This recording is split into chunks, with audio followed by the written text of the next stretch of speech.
Hello, everybody, and welcome to another episode of the HalfGen podcast. And I'm realizing this is the first time you guys get to see how much I still talk with my hands when I do this.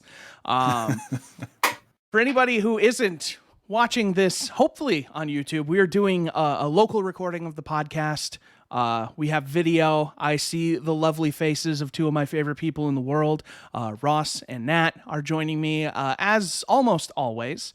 Nat can wave at the camera and you guys can see it if you watch this on YouTube. Is it youtube.com/halfgen? Or is it official HalfGen? Keep going.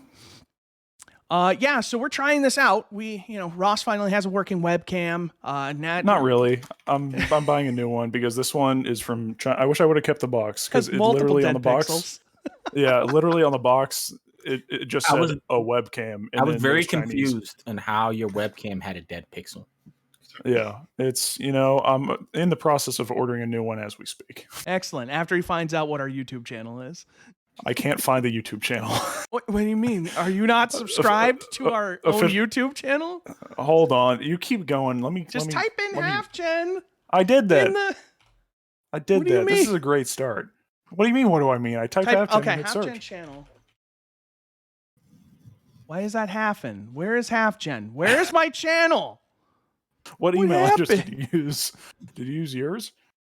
I think so. Let's figure this out after the podcast. I mean, but how are we going to direct people to it if we know? No, we'll direct people. We'll put it in the. We can tweet it out. If they're not following us on Twitter, they're doing it wrong. Man, this video podcast is really making me realize how much I got to shave. I kind of have to as well. It's really making me realize I need to buff my head a little bit more to get that shine a little stronger. Why you need the shine that strong? Is it because when I look like this, I look bald and I got the shine of the lights? But they're just coming down Halo style right on top of me. Yeah. I need better lighting. This lighting in this room is terrible. It's not going to focus, but there are 3 hue lights up there. Yeah. So this is riveting. Well, at least I'm literally looking for it. I found it. Hold on. I can find it. At least with a video podcast, they can see us moving around and stuff when we're quiet. I realize the viewers are going to now see how much I fidget. And they, I thought of this ahead of time. I covered my fake DX Racer secret lab chair with a hoodie and a flannel. A flannel. I think our channel might have gotten taken down. Yeah, perfect. I can't find it. Well, we'll tweet out the new channel then. While Chris is doing that, Nat, how you feeling about the Knicks this year? Good. They're doing better than a lot of teams in the East, so happy. Julius Randle is the all-star under Thibodeau, so that's great. Frank Nicolina is shooting threes. I can't pronounce his name because we're probably going to waive him. Giannis's brother, whose name I don't care about, tried to fight I don't remember his name, but the second guy of last year's draft that we got really late. I can't remember his name. He went to Michigan State. Why am I drawing a blank? Wait, the number 2 pick last year? No, the second pick, like the late second round pick we got. Oh, that the Knicks got. Yeah. He tried to pick a fight with him, and I was like, you're gonna pick a fight with all people. You're gonna pick a fight with that guy, the guy who gets 15 minutes all season. Like, come on. That's gonna bother me. Leandro Bolmaro. Iggy Brastaiskis. Ignace Brastaiskis. That's his name. Well, that's a fun name. Yeah. And I didn't even look that one up. You guys didn't see me type it in. Yeah, that's true. Wow. That's true. That's straight like 160 IQ plays right there. It's gonna be fun to do this when we do our Game of the Year podcast, so we can just see the anger on all of our faces as our games don't get picked. Mostly Chris's face. For me, you guys are going to see a lot of this. Yeah. And this. That's most of the time what I'm doing is just sitting there. Some of this. I got stickers on my phone if you guys want to see them. This is a good sticker my friend made. Oates Malone. Nice. Slam dunk sticker. Nice. Yo, what 2020 games have you put a lot of time into? I know Cyberpunk, and have you played Ghost of Tsushima? No, that's on the games I plan on playing. Gotcha. I play a lot of Cyberpunk. I've now in my top 10 time played this year. Parkitect is up there now. Nice. Play a lot of Parkitect with Chris on Sunday, right? Yeah, we did. That game. We got a pretty nice looking park too.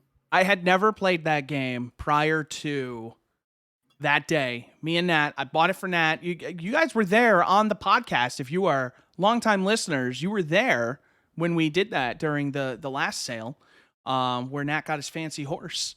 And we said we were going to play it. And then we waited multiple weeks after it came out to actually do it. But we finally did it. And that was a lot of fun. I had never played it before. I now have 11 hours logged on that game in one day. I have a well thought out critique on why I enjoy Parkitect more than Planet Coaster or whatever the zoo variant of that game is.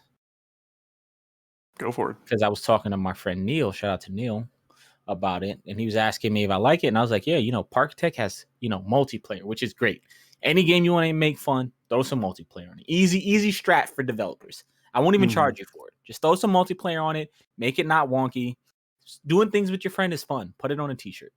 But Parkitect has very simply global gridding that everything fucking snaps to. And it's just beautiful because in Planet Coaster, the way it grids stuff is weird. It might like grid stuff out variant, like very I don't know what the word there is, but it varies on how it grids stuff. So there's no global grid. So you be thinking you're doing something per the grid the whole time, and then you try to merge two, like you build something off in the corner, try to merge into your main path and then realize everything is slightly off. And it's the fucking worst. That game drives me insane. Ask Chris, because there's like 2 items that I've noticed don't clip. Like the trees and stuff you can place anywhere, but some stuff you have to put on the edge of paths and they clip in like very neatly. There's these transitional bushes from low bushes to high bushes that don't clip in perfect and the edges, like you can place them wherever. You should ask Chris how long have I spent just lining those up as good as I can. He's done a tremendous job. So right off the rip, we both kind of decided we were both going to build, but we split up 2 very important tasks. And I was like, okay, I'm going to be in charge of finance. So I'm going around checking all the queue lines. I'm like, okay, this line is crazy. I'm going to raise the price of this ride. I'm going to, lower the price of this ride. I'm going to raise the park entry fee. So I'm looking around for all this stuff. And Nat is going around beautifying the park. He's putting props. He's placing like nature. He's making the park look beautiful. And I'm trying to make the money that he's spending to make the park beautiful. Well, I was going to say, I don't know if you guys remember when we played City Skylines like 2 or 3 years ago. Not City Skylines, when we played Sim City together. Yes. Yeah. And remember when we all went to each other's like town, like each other's cities and was looking at it, and you guys were like, look at that city, it's so pretty, it's like all laid out perfect, but I was like failing in the hole, and Chris's city was just like all over the place, but it was so rich. We just like fused those ideas and just like we just put them together into one just cohesive unit. Is that like, does that date like a deeper personal philosophy for both you guys? Like, I don't know, like organized but inefficient, and then like a disaster and very effective. I'm offended that you just called me a disaster. I think that was to me. No. Oh, that was the other way around. I know who he was talking to. Okay. I'm adjusting my lights because I feel like they're too bright. I'm trying to figure out what webcam to buy. I'm sorry if I'm distracted, because now it's really bothering me. All these dead pixels and just the fisheye, which now you all can't unsee. I think a new one appeared over the old one. Yeah, and it's blinking. I wasn't sure if I noticed that or not. Yeah. Yo, buy your stuff. What if by the end of it, like it's snowing in Ross's apartment with just dead pixels? It's chilly, man.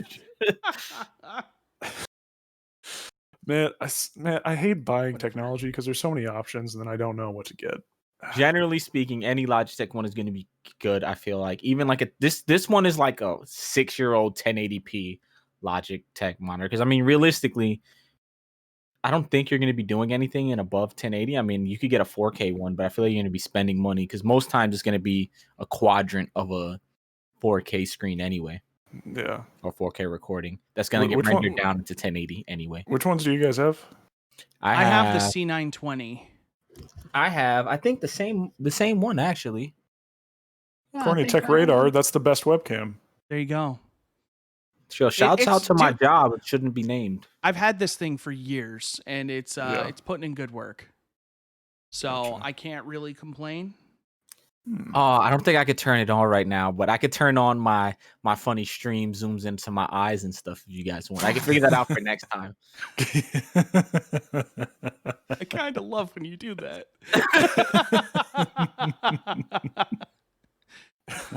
Yeah, Ross, 100%. Our channel got deleted at some point. You know what it might have been? It might have been attached to that old info email. And then when that got deleted, they deleted that account, which would have taken the channel with it. Gotcha. Which makes sense. Rip. Yeah. Well, follow us on Twitter, and we'll make sure you. Oh no, I made a new one. Go. Okay. That's what I've been doing this whole time. Yeah.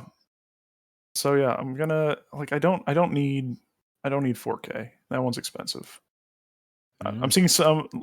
I need 60 FPS on webcam. Yes. Well, so the C920 is only going to do 60 FPS at 720, but that's fine. Okay. All right, there's more work I have to do. But yeah, we have a channel again, so that's exciting. To anybody who's looking and realized what happened, I felt left out. About what? Wow. I needed to see, man. I'm blind without mine. Oh, I am too. I just don't care. I just noticed he put his glasses. I had a window up over that. I think me and Ross have the same glasses actually, which is funny. Oh, I see how it is. This plays well. This plays well on an audio podcast. Let me tell you. Well, good thing this is a video podcast. Yours is Ray-Ban. Mine are Brooks Brothers. Brooks Brothers. Okay. Mine are. I got, what is this brand? I'm never gonna buy them again. What is AX? Armani Exchange. Yeah, body spray. They're garbage. Or that. They're really bad. Video is I'll never buy them again. The callbacks to information requested is helping me great right now, guys. Do not buy Armani Exchange frames. Ray-Bans. My last frames were Ray-Bans, and those things were solid. The first set I had broke within months, and luckily I bought the little replacement guarantee thing. They were only supposed to replace the frames. They replaced the lenses too for free. So I was like, whatever. I got a brand new pair of glasses for $20. I bought these glasses 5 years ago, and when I moved into this house, I had lost them for the first 2.5 years I lived here, and I found them a couple months ago and just sat them on my desk because they're don't match what prescription I should have. But yeah, and they're all scratched up and stuff. So there it is. All right, I'm done with this. I swear I have everything. Okay, so there's a channel. Okay, I was gonna say, what have you been playing, Nat? We'll just dive in while Chris is still done. You had asked me what are my most played games this year. Yeah. Because I'm curious what you're gonna go to bat for in the Game of the Year podcast. Probably nothing, to be honest with you. Perfect. I love the passion. Games that came out this year. Okay, I could actually tell you. You got to give me a second, and I'll tell you. No worries. By hours played. I wish I could sort it on Steam by year, but we'll look at it, and I'll just estimate what I played this year and what I didn't play this year. Okay, so Greedfall, I put in 50 hours this year. Mm-hmm. That. I have fucking 56 hours in Planet Coaster. I don't feel like I played that game that long, but that wasn't this year. I put in 47 hours to Cyberpunk, but I feel like some of that was doing other stuff and just having the game on. Oh, yeah. I played a bunch of Skyrim this year. I played 41 hours of Skyrim this year. I played some Hitman. I always play Hitman on and off. You guys know my love for that game. I played a bunch of Bumbo, The Legend of Bumbo, earlier this year. Oh, I forgot that came out this year, didn't it? It might have came out end of last year, if I'm not mistaken, but I played it into this year. I played a bunch of Disco Elysium this year. Whatever the first Steam sale was, I bought that then. Played a bunch of it this year. I played some Witcher this year. Not a notable amount, but a decent amount.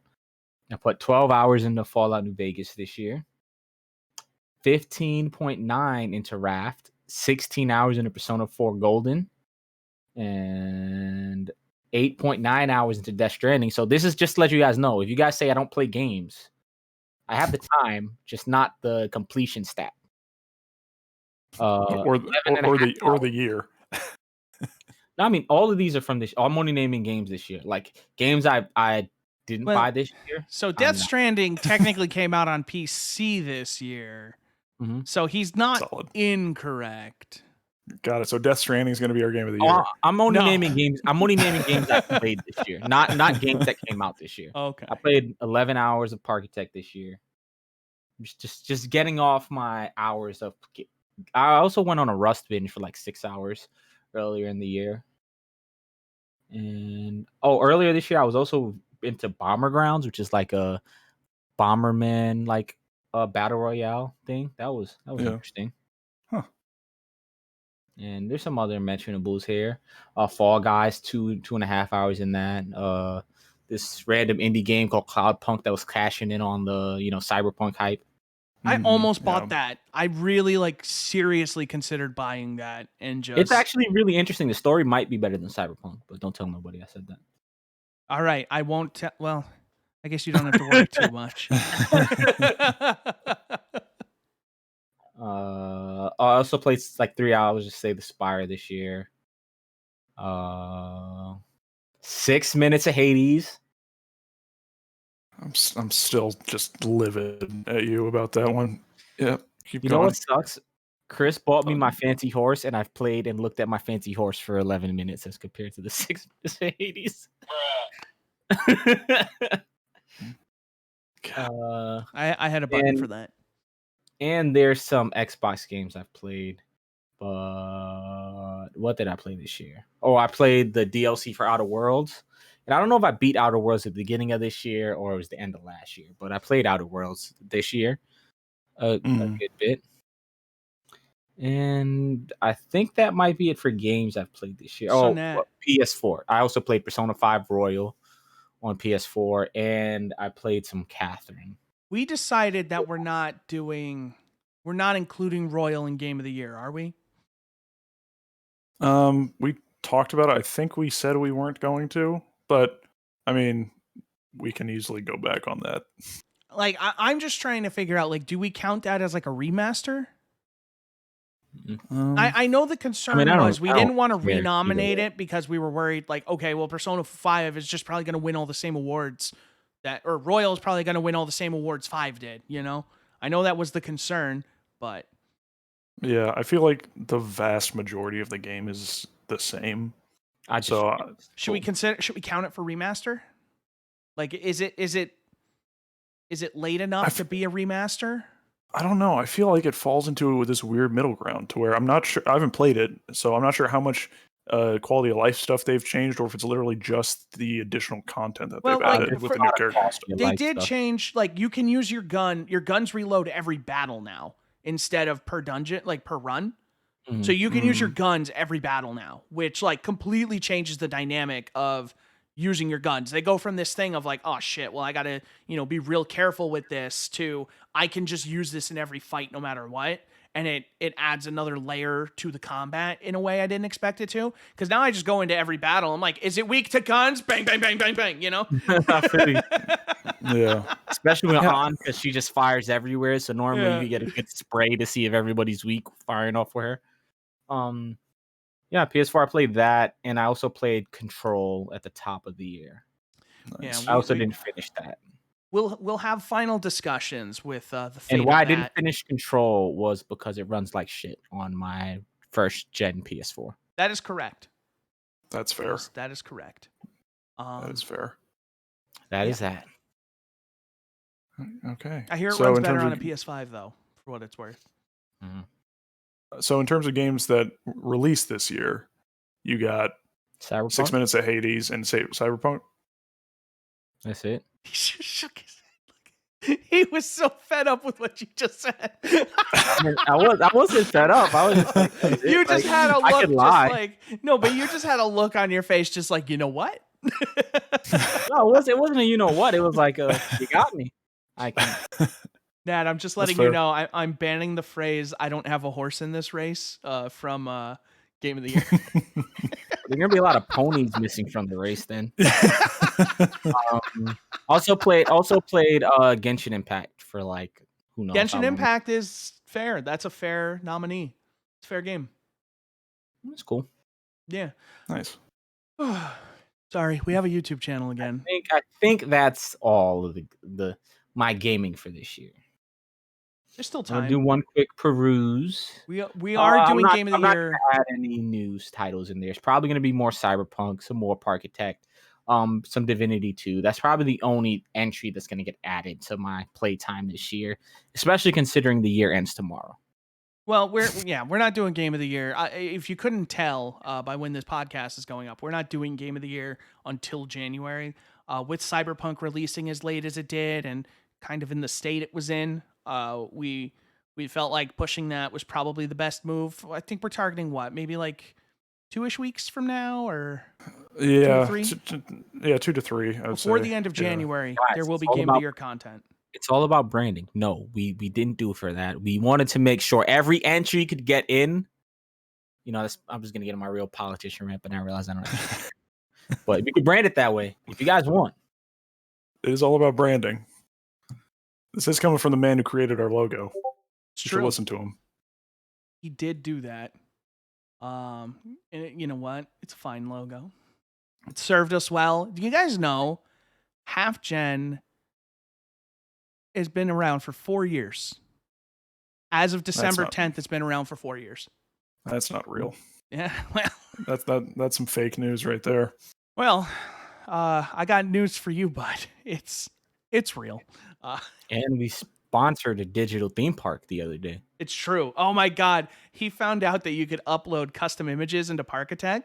So all around the park are HalfGen logos and the podcast logo. Like we have like these little promenades we made that have like all of our shops and like our food stuff. And at the entrance of each of them is just HalfGen logos. And I placed a roller coaster. I placed 2 roller coasters next to each other, which were like an amalgamation of Chris's like beloved roller coaster, and it was weird, and they're weirdly both more successful than the original one. And Chris named one the McHammer. Oh no, they weren't roller coasters. So they're like thrill rides. They were thrill rides. So we have this one, and it was originally called the Transformer, and it was one of those big circle rides that like inverts you and tilts side to side and stuff, while you're kind of standing up and going around. And this ride was really popular. It's still one of our most profitable rides, but it never had a full queue after it opened. And I was like, whatever. So across, like, literally, like, here's the Transformer. And then behind it, we put 2 other rides. And one of those is, like, one of the tall rides that, like, flips over end while spinning people. Like, like our Six Flags calls it, like, the Tomahawk or something like that. And we called that the McHammer because it was red and yellow. And it had, Nat put a bunch of McDonald's propaganda in front of it. Well, here's the thing is, it wasn't supposed to be that. I was going to make it the color of everything. And then somebody, I think it was Chris, just made it red and yellow. And then somebody in chat was like, oh, you guys have to make a McDonald's theme. So then Chris named it the McHammer. No, and I was they like, told me we're to name doing it the that? McHammer. They said... So you're doing that. So I painted all the naturally green bushes in front of it, red and yellow. And then I got some I started with it, like a Ronald McDonald at a red carpet event posing. And he's like, looks close enough like Ronald McDonald. So you know at first glance, but it's weirdly off. And I put that in the picture. And he's like on a red carpet, like, and He's got, I did like, that. The value menu thing, the $1, $2, $3 menu at the front. But Chris said, "Oh, you got to add the value menu on there." And I was like, "I'll do you one better." So I added that. I added some like college students like fake McDonald's advertisement, which was like fireworks with fries, which is like a really cool picture. And then I added like this baby Ronald McDonald thing that was like really creepy. One. That looked like a grudge baby. My least favorite and it magically disappeared when Chris added I did not delete it. I think no, we did delete it because here's the thing: we unlocked hamburgers. We unlocked the hamburger shop. So the first thing I did was I placed a burger place next to the McHammer, and I named it McDonald's, and it is our most profitable restaurant in the park. Man, just What so conversation did I walk into? Well, no. So you didn't even. Here's the best part. Okay, so hold on. Let me just finish what we were saying before. So I put another We put another spinny ride that just goes back and forth like sideways. So basically, 2 rides that combined would make the Transformer.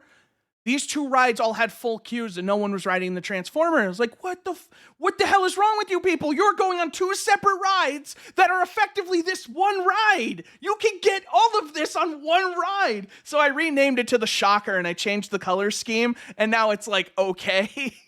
But remember, I said, Chris, you're looking at this wrong. What did I say? I said, this is a branding thing. We got to rename it. So he said to rebrand it, so I rebranded it as the Shocker. I changed the changed whole the color colors from scheme. purple- I changed everything. Purple so I and black, like neon purple and black, to like this like cream and green color that was like really cool looking, and is like he named it the Shocker instead of the Transformer. I did what like any good theme park does when nobody's riding their ride. All right, nobody's riding the Green Lantern. Okay, paint it black and blue and name it the Batman. And then everybody rides the Batman, you know? So now everybody rides the Shocker.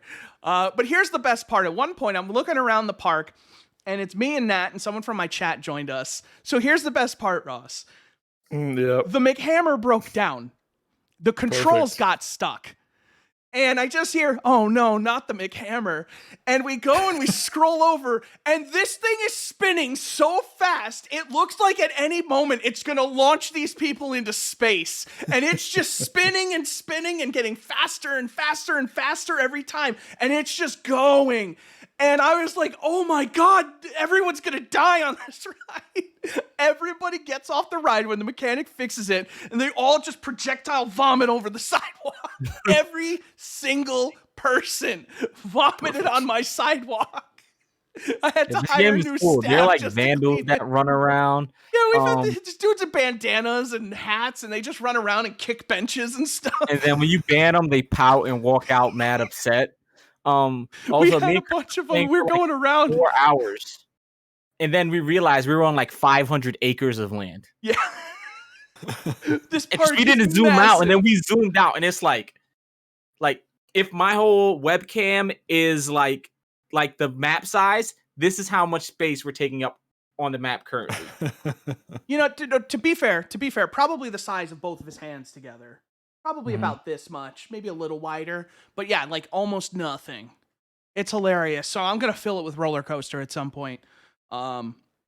One single roller coaster that goes through the entire. It's also like a throwback to all of our friendships. Like we've been just slowly peppering in things to like that just like reminisce on our friendship. Like I don't know if you remember when we were all playing Minecraft, we named one ride because I always build, because weirdly enough, even in real life, this ride is always really popular. The one ride that's just like a tall tower and it shoots up really high, takes you up and then drops you taller than everything else in the park.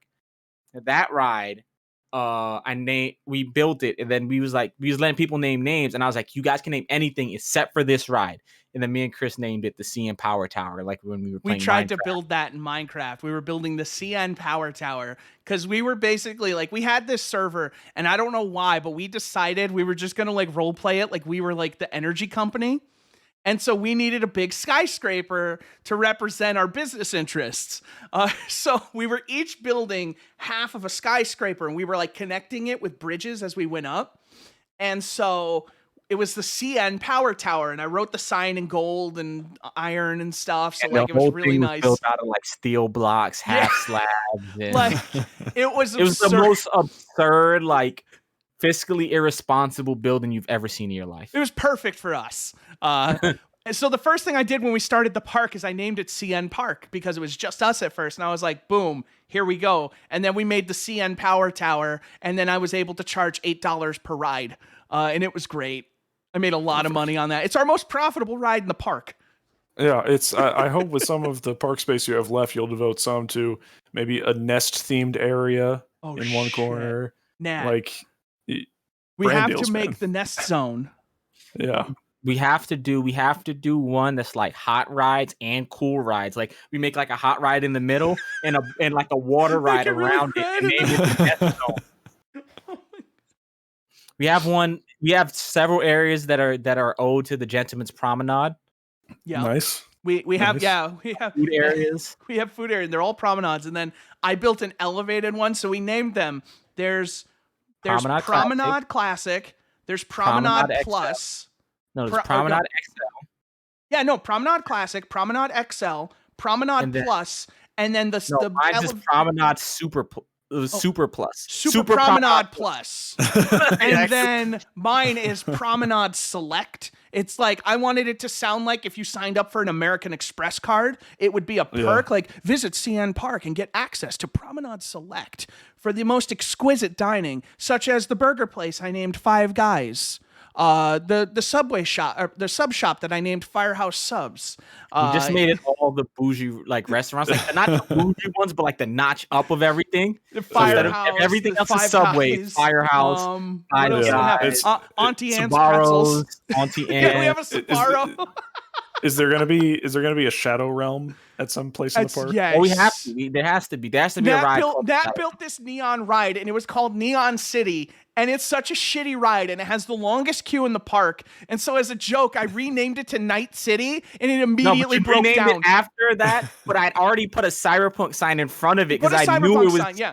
So I named it Night City. I changed the name of the ride, and it immediately broke down.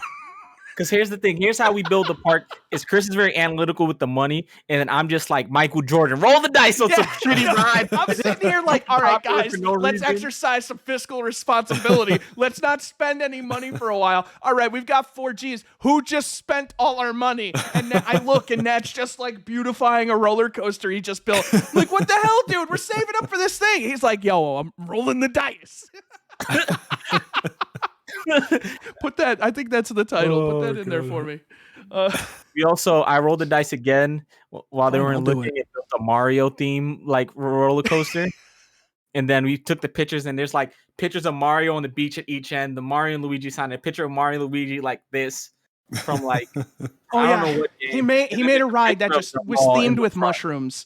And so I named it the Mushroom Kingdom, and I put 2 flags. I put like a Mario flag at the entrance, and then somebody said to put a Luigi flag at the exit. And we uploaded a bunch of pictures of like Mario and Luigi. Architect is fun. I would recommend if you like this type of games or else, you could come have a good time with us. And the co-op, considering it's in now, considering the game, the co-op, like the multiplayer is in beta, it worked flawlessly. You can even upload custom music. So like I uploaded the Mario theme for the Mushroom Kingdom. So when you go near it, it's playing the Mario theme. It says do do do do do do while you're waiting in line. That's all you hear. The only thing that's a little wonky is the music. Is like all the pictures you can see multiplayer, but the music, I guess the file's too big for it to like stream from like person to person.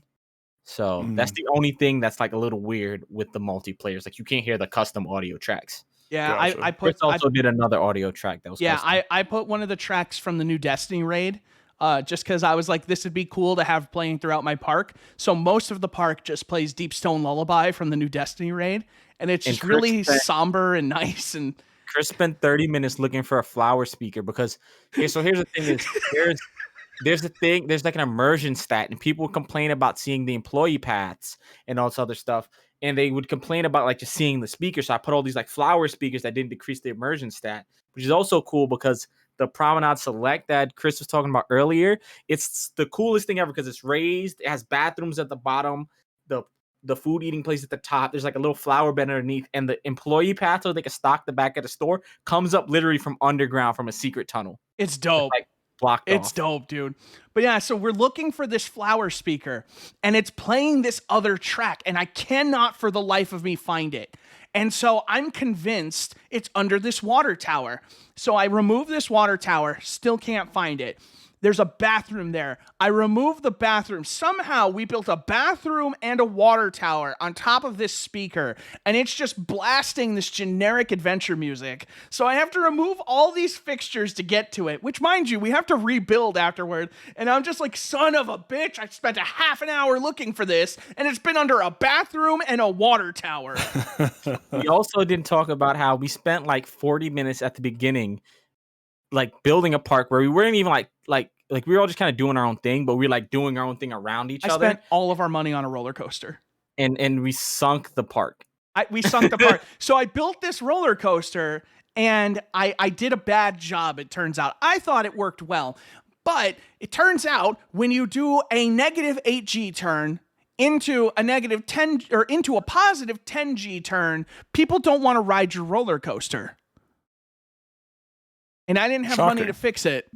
So we shut that down. But our second venture, CN Park, has been an incredible success. We have been threatened 4 times to have our park shut down if we didn't achieve profitability. And 4 times we have achieved profitability the following month. So screw you, game. Also, I was building this like crazy cart ride, and I was building it, and I built this like crazy thing. It was going underground and stuff. And Chris was like, "Oh, that's awesome." I was like, "People aren't gonna ride this." So I tear it down and I build this like really lame version of what I was building before. And Chris was like, "Yeah, yo, that sucks. That's never gonna be." And then it turned out it was like one of the most popular rides. It's one of the most popular rides we have to this day. Is, like, if this is the cart driving around the track like this, like you've seen it. It's a car, but it's on a central rail. You've seen those at theme parks, I swear. Like, it's just a slow-moving car, like 2 miles an hour. You can walk faster than this car. And it just goes around this track on a single rail and goes back. I charge $6 a ride. The queue is always full. It is one of 3 rides in the park that the queue is literally always full. And I am in disbelief because I'm charging less for other rides that nobody wants to go on. There's going to be a V2 of that ride on the other side of the park where it's going to be a race. It's going to be 3 carts. I'm waiting for 3 cars that are going to like intertwine. I got to figure out how to do that. I can't wait until we unlock go-karts, because then I'm going to build us a go-kart track and I'm going to charge like $12 a pop for that. And it's going to be great. I'm going to make a ton of money. So 2 things. One, I just realized that somehow Nat and I were not friends on Steam. So sent you that friend request. Number 2, I've seen that. Parkitect was on sale. I just bought Parkitect. Wait, did you buy it with the DLC? Good. Yeah. Okay, good, because we have the DLC. All right. Oh, yeah, shit. Yeah. We need to play Parkitect. Sunday, we can get on some Parkitect, guys. I'm not going to lie. I was hoping we would sell them on it, Nat. I didn't want to say anything, but we did. Mission accomplished. Parkitect is a good time. Parkitect is a great game. Yeah. Like, you know it's good when you spend 11 hours and you barely fill a 500-acre theme park. Like, when we get off this, like, I don't want to brag, but like, I feel like you're going to be pretty impressed at how like nice the park looks. Oh yeah. Like, there's some meme stuff that like kind of breaks the immersion, but generally speaking, it's like a legit laid out theme park for the most part. We did a good job. The only thing that's weird is it's completely on magically flat land, but other than that, it's okay. That's not our problem. We didn't build the land. We just built the park on top of it. Mm-hmm. That's all we're responsible for. Oh man. In other long gaming sessions, if I may, the day prior to Parkitect, I didn't expect to, but I put 8 hours into that suzerain game, and let me tell you, I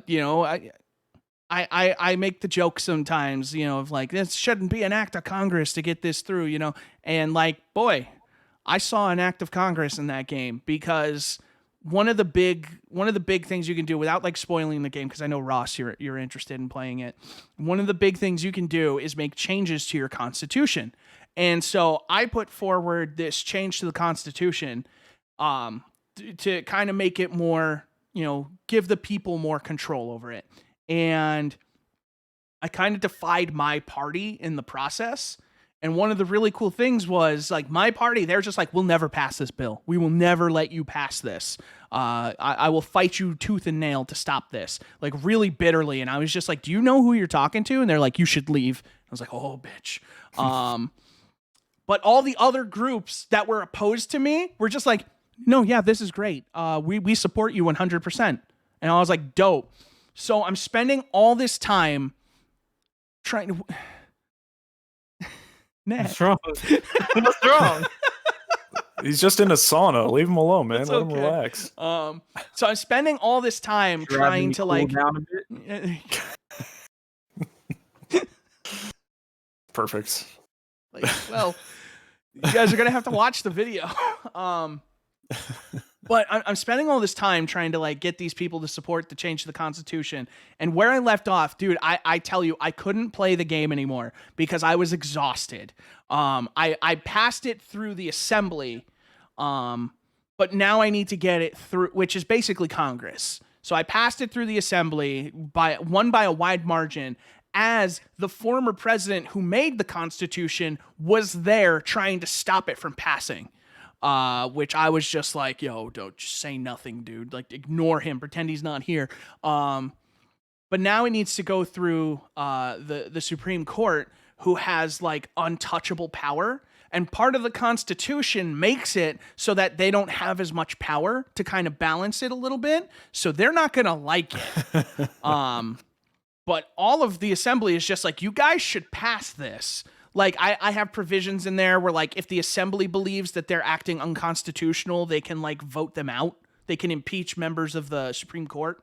I took away a bunch of my authority as president. Like, I took away my absolute veto power and stuff like that because I was like, I should not have that. You know, that's not democracy. You know, and it's like, it's crazy because, like, on one hand, like, in all the way, you're doing all these smaller interactions that are like, hey, here's these people, like, you're going to this country to make a trade deal. And this dude's like, yeah, I'll give you the best trade deal, the absolute best. I will give you whatever you want. You could take my family if you want, basically. And he's just like, I just want you to help us kill this group of people.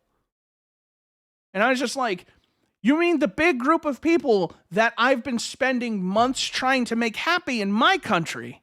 That group of people. He's like, yeah, let's just go in there with guns and shoot them. And I was like, good day, sir. And he's just like, don't even shoot them. Just don't let them in. I was like, I said good day, sir. And I left. I was like, I will not be bought. I was pissed.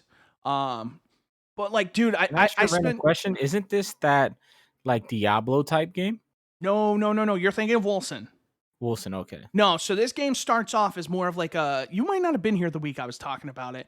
Okay. It starts off... I thought she was talking about Wilson this whole time. No. I was like, I got the complete wrong impression of this game. I was sitting here, that's why I was trying to look it up, and I was like, this doesn't fucking look like the game we were talking about. No, so... It starts off as like a visual novel where you kind of set the standard, and like something I didn't realize when I was playing What game is this? Suzerain, Suzerain. If you don't mind, could I get a link? Yeah, I can get it for you in a second. But No worries. in the beginning, you do like this visual novel thing where you kind of select like how your character got to where he is to become president. Mm-hmm. And one of the things you can do, which is why I couldn't do it. So like I opened the borders of my country for immigration. I'm pro-immigration. And I said it in my campaign. So there were a bunch of refugees that came over, and you have the option to turn them back or let them in. So I let them in, and someone in my squad, I was in the military, someone in the squad ratted me out. And so I got kicked out of the military, basically. And it's funny because the guy who did it is my, like, basically Secretary of Defense. Why, thank you, pal. Yeah, so he knows I did it, and he's just like, he commented on it, and he's like, I know this guy, and he's like, if anybody's going to be pro-immigration, it's this guy, because he defied orders to let these people in. The same people that the dude wanted me to kill this in game the other sounds country. Like advanced, like, Papers, Please, and this game seems... That's exactly what Ross said. Yeah, that's exactly what this game seems like my speed, which is why I was so intrigued, as I was like, Wolfson seems cool, but I don't think Wolfson was my type of game. This game sounds like my type of game. This game is dope. Yeah. You should 100% play it. Like, the fact that you guys keep comparing it to Papers, Please, I've seen Papers, Please. I really feel like I need to go back and play it now. Because I didn't. But this game, like, it's just such a bigger skill, because it's not just... Right. It's not just a border station. Yeah. You know, you have to deal with, like, one of the things, Ross, I told you is I had to make this highway plan. And the company I picked for that, I made changes to workers' rights. So I guaranteed like a minimum wage and certain protections for workers. And so they asked for more money because they were like, hey, we can't do it for the budget you said. And I said no. I was like, you guys told me you were going to do this for a low budget. I'm not giving you anything else. So now my project has been delayed by over a year, which affects my credibility, because here I am making this highway saying, hey, it's going to open in a year, and then it doesn't. So like there's a lot of balancing that, you know, and like the good news is, though, the last time I talked to you, I had a bunch of protests in my country. Guess who doesn't have any protesters anymore? this guy. Political stability. It's the name of the game. My people are happy. My economy was up, and it is back down in the shitter. But we're getting better. We're socially responsible. Yeah, like I looked ahead to January and just the release calendar to see if there was anything really of note coming out that I was interested in, and there's not. So this might be a January game for me once I get through kind of the last couple pushes for Game of the Year stuff. Dude, I'm just going to say, it's cheap too. I would play this game for Game of the Year because depending on how this goes, this is going to be up there for me. I'm getting I just have to prioritize. I know I'm getting to a point where I'm torn between this and Hades for like best indie, like because this game has like nothing against Hades, and I'm not trying to like hype this game up too much. Everyone knows Chris is the resident Hades hater. We went over it during the Game of the Year awards. We all know it at this point. Bless you. Sorry, I'm allergic to your bullshit. But no, like this game is just like it's a totally different feeling from this game, like a totally different impact. And what it's doing is just, this game is resonating with me in a way that I didn't expect. I bought it on a whim just to kind of play it and see how it was. I'm hooked. Mm-hmm. Like, there are a few games, even Destiny, I sometimes have a hard time sitting down and playing that for 8 hours, let alone playing this game for 8 hours almost consecutively. Excuse me, you really got to me, Ross. I did. But playing this game for so long, and it's like it's an exhausting game because you're getting so invested, you're thinking about it, you're balancing your life, as president, you're balancing your life as a person, you're balancing the needs of the country versus like your need to be reelected. And things like that. So like you have to constantly keep all these things. Hey, if you do this, you're going to lose supporters. But if you do this, you're going to gain a bunch of money for the country. Or, you should do this. These people want you to do this. And I'm like, no. That's a bad idea. We should not do that. Mm-hmm.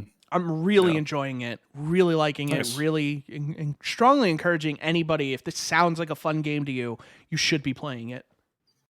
Nice. And for anyone wondering, it's $15 on Steam. You can't beat it. Yeah. So, you've also been playing something else that I watched you stream yesterday. Yes, I have put close to 20 hours now into The Last of Us Part 2. I think I'm getting close to the first ending of the game. Not an ending. No, but like... What day are you on in Seattle?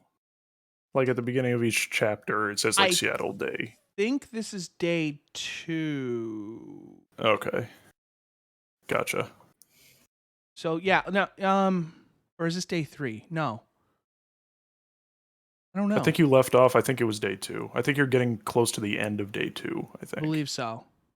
So Matt's holding up a 2. Yep. Or is he raising his hand? You put a... No, that was a 2 going into 3. Okay. That was like a 2.5. You've put a lot of time into The Last of Us. Yeah, like, in way like more time than I had 2 or at that 3 point. days. Yeah. No, I'm listen, man. Wait, do you mean like I'm going slower than you, or? Yeah, like you're being super cautious. Okay. Like, is that bad? No, it's not. It's just a different play style. Probably like where you're at right now was probably me at like 10 hours.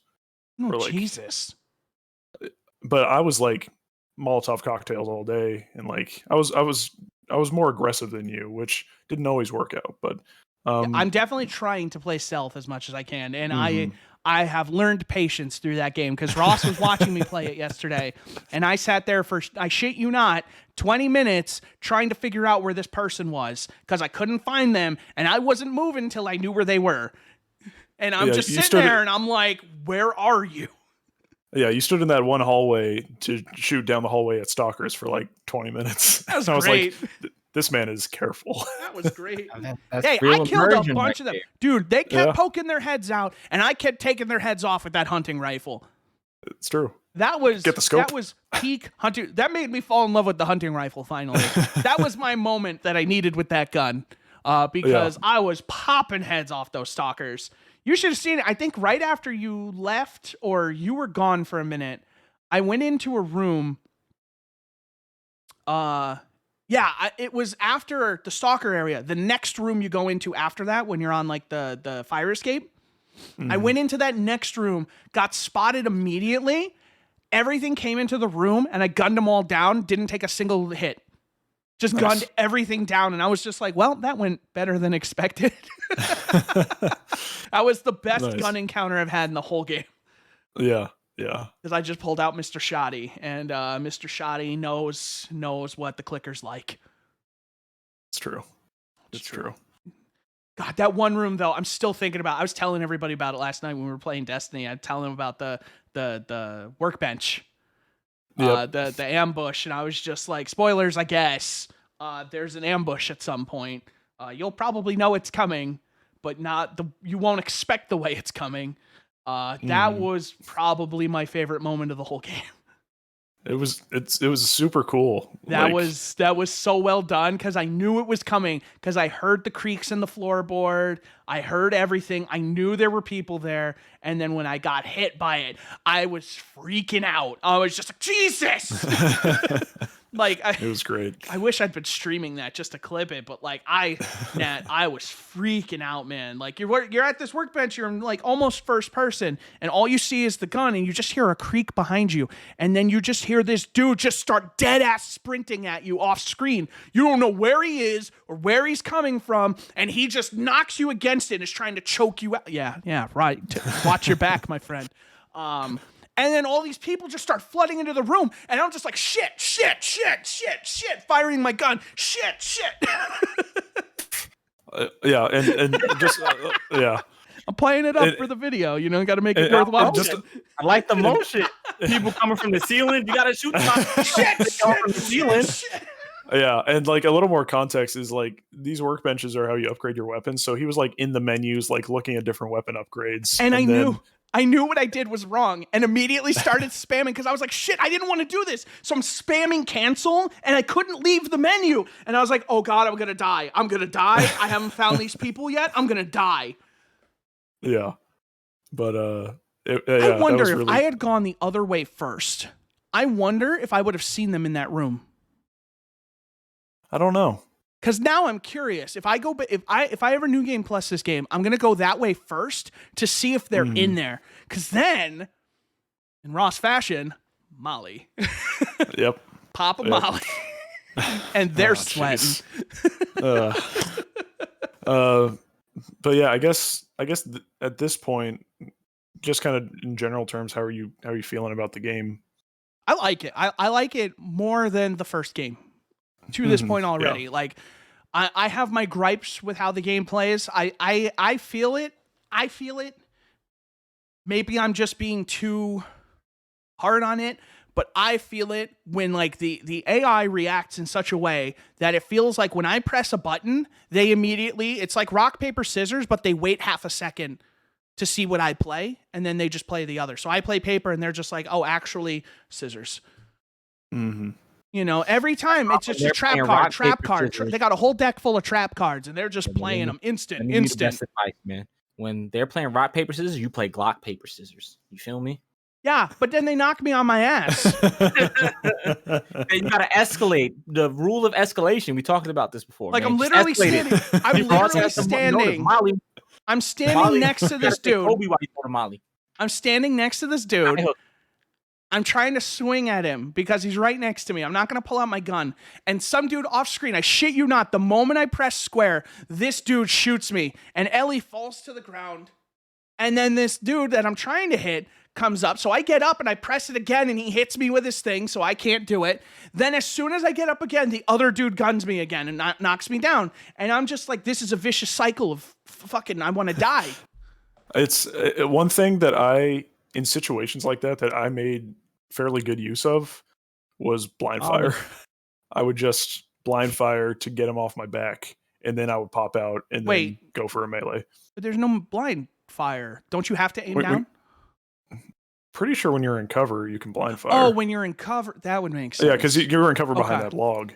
Yeah. I never tried because because you can't blind fire normally because that's the reload button.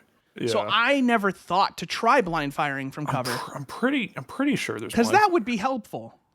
Yeah, but that would have changed that scenario. Yeah, but I'm glad you're playing it, man, and I'm glad you're liking it as much as you are so far. I love the text updates as things happen because most of them are just like I like Ross calls me QA because I keep finding all this broken shit. Like I walked into a room. I walk all the way into this room and 4 dudes spawn to my right. And I walk all the way out in front of one of them and none of them managed to see me. But I'm just like, I just walked into this room and 4 people spawned on top of me. Yeah, he always finds the stuff, especially I feel like in games that I love. He always finds something. He always finds something. But yeah, it's I'm looking forward to so much the texts that are coming up probably within the next like 4 or 5 hours of gameplay where you're at. I mean, I'm going slow, so might be longer than I don't know. Sorry, the next 30 I'm going to be the only person who has like a 50-hour playthrough of The Last of Us Part 2. But I'm just aiming down the hallway still with my hunting rifle, and I'm just like, come on out. yeah, because it's like the more I think about the game and the way it's structured, kind of the more like my thoughts on the game are still constantly evolving like months later in terms of like what sections I think worked well and what sections maybe didn't. And so I'm very, very excited to hear perfect. Yep. Nat, and for our audio listeners, put on an umbrella hat. I looked up and realized I had it sitting there, so I was like, why not? Maybe the video thought for this podcast was the worst idea we've ever had. Why? Okay. How many times do I get to show this off? Especially with this year being COVID, I never got to show off my umbrella hat much. Part of me is like surprised you have it, and then part of me is like, of course not. Of course he would have it. Of course Nat has an umbrella hat. There we go. All right, and Ross now has on his Oculus Quest. Yep. So, well, yeah, I'm looking forward to your time with Last of Us Part 2. And yeah. On the topic of The Last of Us Part 2, you put up a new article today. As of this recording today. Yes. Yes, it is called Narrative Reductionism in The Last of Us Part 2, where I delve into a lot of the kind of larger complaints about the narrative with the game and kind of my own thoughts on kind of oversimplifying a story just because you didn't like it. So it's probably the most kind of fun / passion I've had writing an article for the website. So yeah, I'd like if you can go check it out if you have played The Last of Us Part 2 or if you don't care about spoilers. Yeah, it's up there. Check it out. Yeah, definitely. It is a read. I haven't read it, but I scrolled through it because I'm avoiding spoilers. But that is a read. Like that is I go in. That is this man's heart and soul and passion in an article. So go read it and tell your friends about it.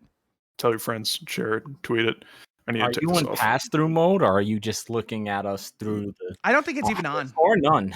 Oh, yeah. No, it's not on at all. No, it's just blackness. It's just darkness. Oh, God.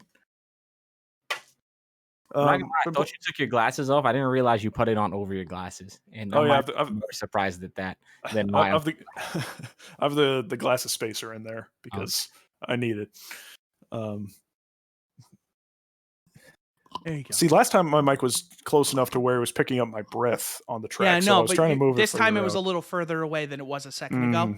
That's why I was. Got it. And then like I'm doing it because like, oh, we're on video, and then I'm like, oh, we're recording this, so it's not like people are gonna like, you know, on an audio one, I would do it. You know, it's like he would just fix it. I thought you were lighting a joint. I thought you were lighting a joint. And I was like, what are you doing? That's me, just like how I stole that chicken. Yep. Fucking insane. Been playing anything else? Not really. I started last night. Ultra Kill. I don't know if you've heard of that. Published by New Blood. They're the guys who published Dusk. Oh, okay. Which was one of my favorite games from last year. It's basically the whole concept of it. Hold on, I want to pull this up just so I don't mess it up. there's like a specific tagline for this game, and what it's all about. And my Steam wasn't on for some reason, so that's dope. My computer, I don't know what it is. The last Windows update, the last big one, I got it, and ever since I got it, when my PC turns on, it's connected to the internet. But once I log in, I see what you're doing with your eyebrows. This is the best worst idea we've ever had. He's trying to mess with me. I'm on to you. I am on to you, sir.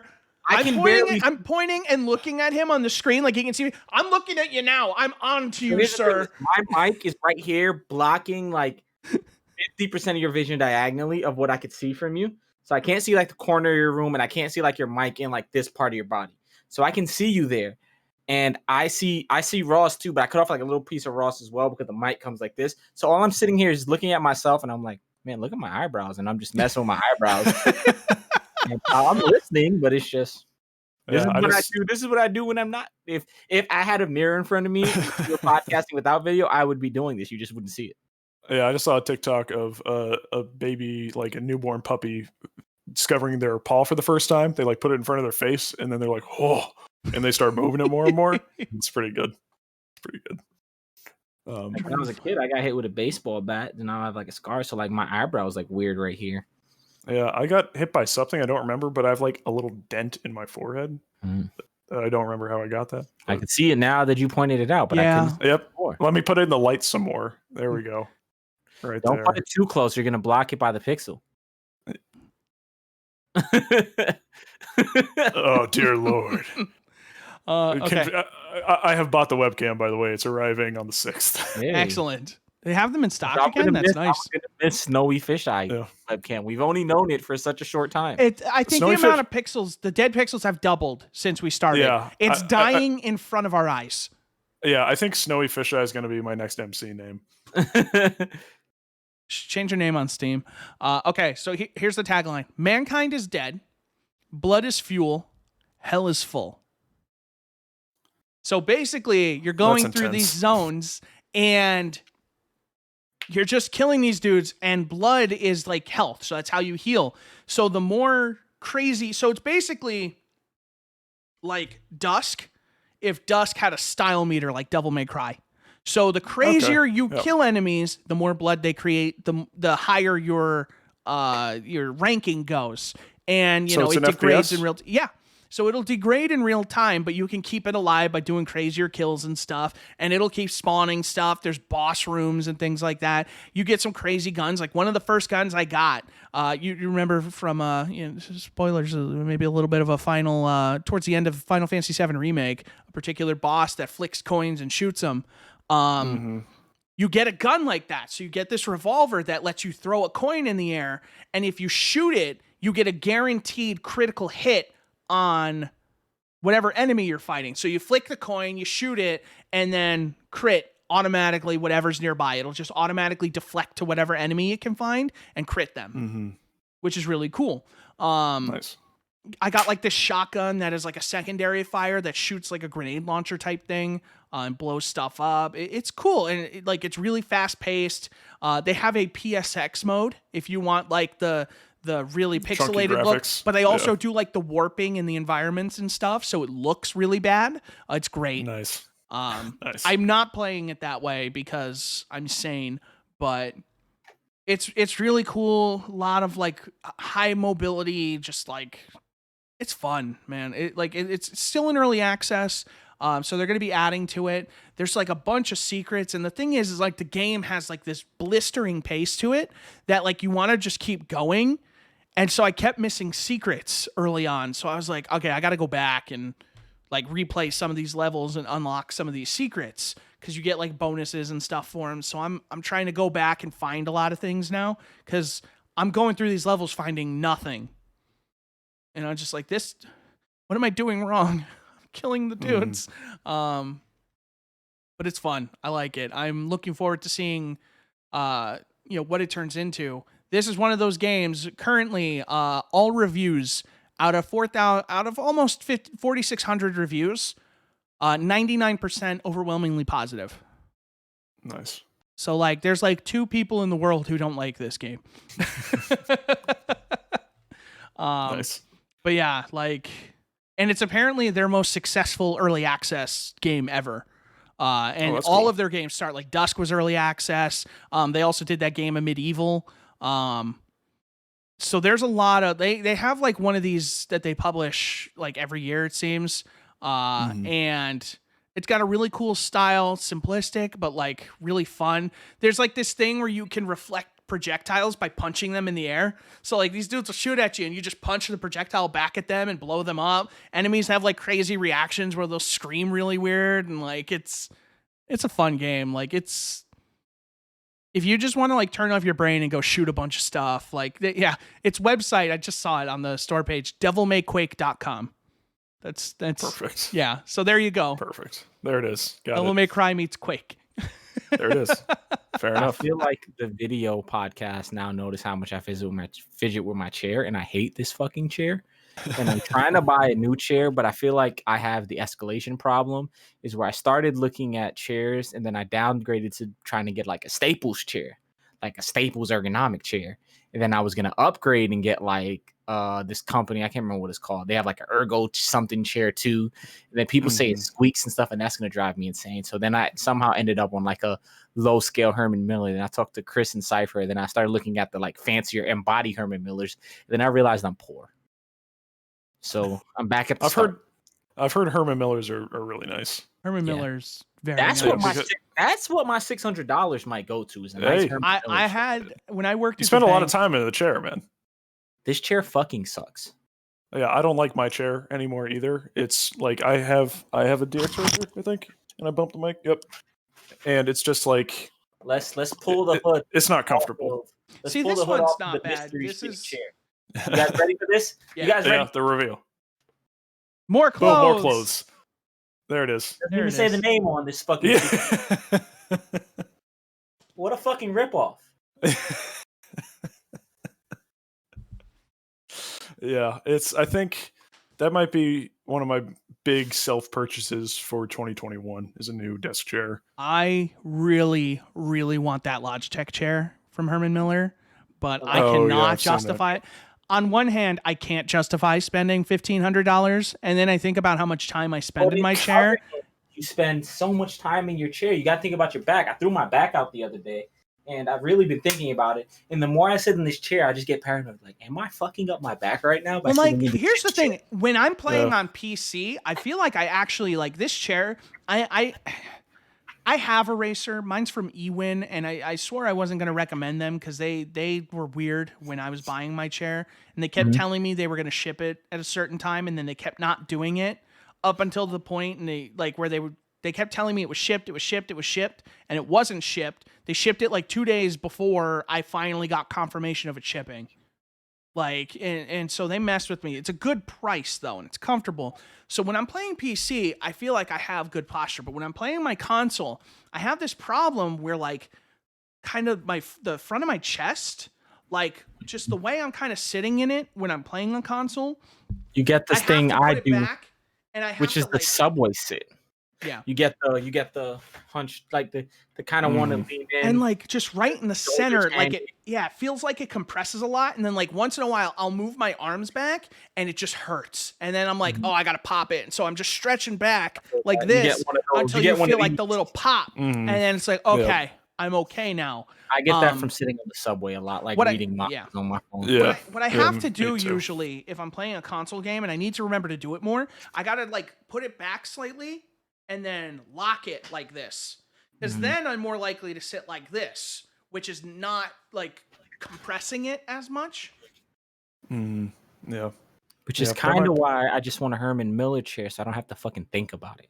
Exactly. I just want to, I want my chair to make it easy for me to sit. Because I don't want to have to think about sitting. I'm pretty sure the Logitech one is based on the Embody. Yeah, it is. It's the Logitech like Embody whatever. Yeah. So like that thing looks dope. Like that thing, you can like extend like the seating area, Ross. So like if you curves. My bad. I was just gonna say, so like you can extend the seat like this part, bring it out a little more. And so like, you know, if you're sitting like this, but maybe you have a lot of space here, you can extend it so that like you're sitting a little more like 90 degree. Right.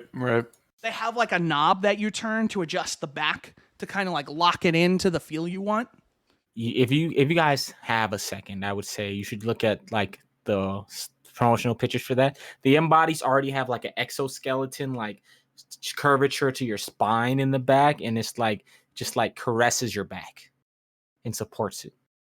I'll have to do some research because I'm not spending $1,500 on a chair. Oh, I am probably not either. I have some friends who work for Condé Nast and a friend who works for like Discovery, and I'm probably gonna try and buy either a used embody or a used I can't remember the one that's cheaper, but I'm probably gonna buy one of those chairs.